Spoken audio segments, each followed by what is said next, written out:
this week's story time, from bad to worse, the breastfeeding journey. Okay, so there's just like so much information that I didn't realize, and okay, if you don't have babies yet, or if you do, one of the number one recommendations is to always start pumping in the beginning because you want to make sure to have supply later.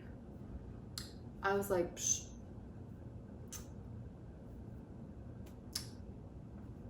I should have done it because I don't have any supply frozen.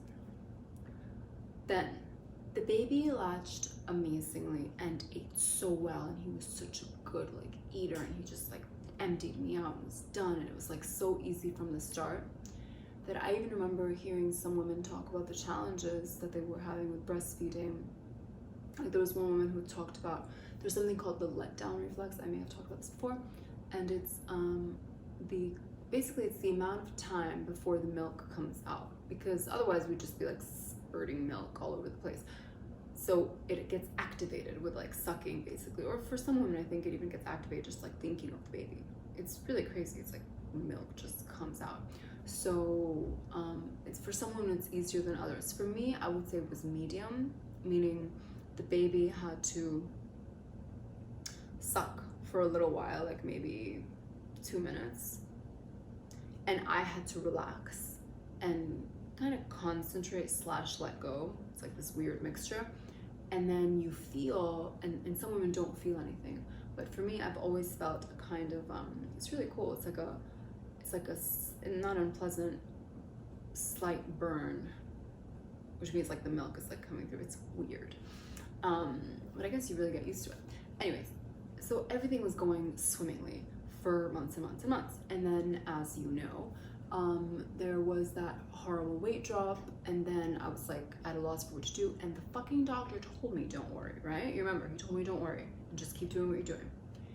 And I took fucking matters into my own stupid hands, and I was like, formula, it's fine if you choose to do that or whatever, and I obviously fucking chose to do that. But then you can also go down rabbit holes of research. And of course, there's such a very strong pro-breastfeeding community out there. So it's like breast is best is a comment that's heard. And then the counter to that is like fed is best. So, you know, whatever. So basically who gives a shit how the baby's eating as long as he's satisfied.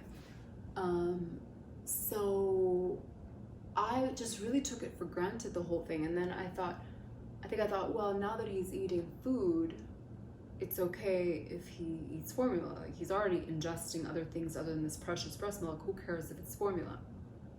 As you know, just last week, I was like, oh, I'm really sad. He's wanting the boob less.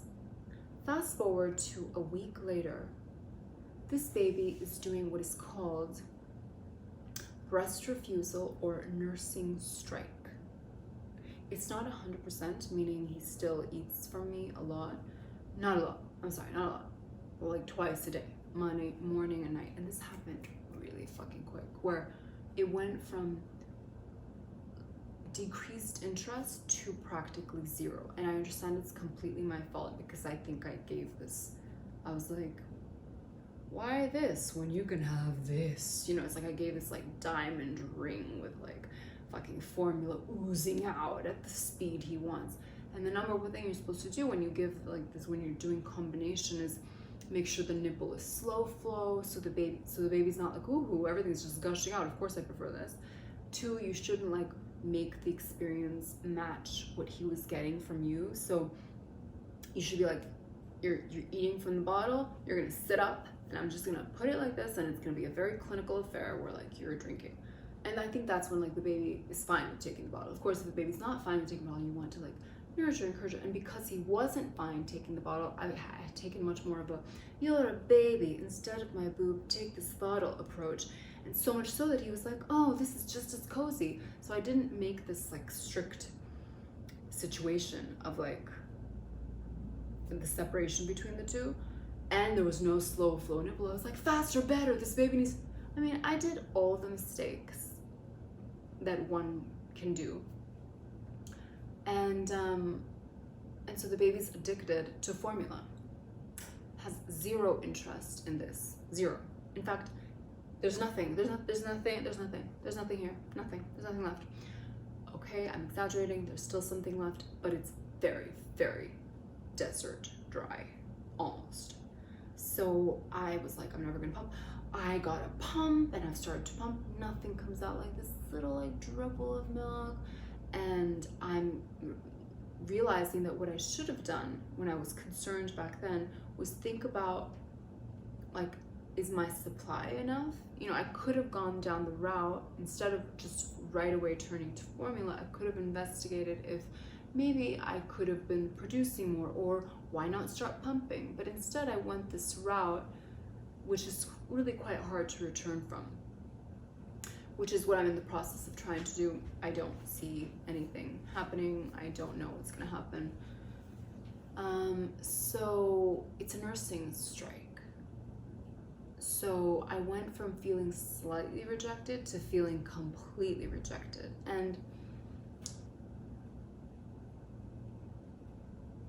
I went from feeling completely fine about the situation, or not completely fine, obviously I was sad, but to feeling distraught, but I wasn't distraught. Now I've become distraught.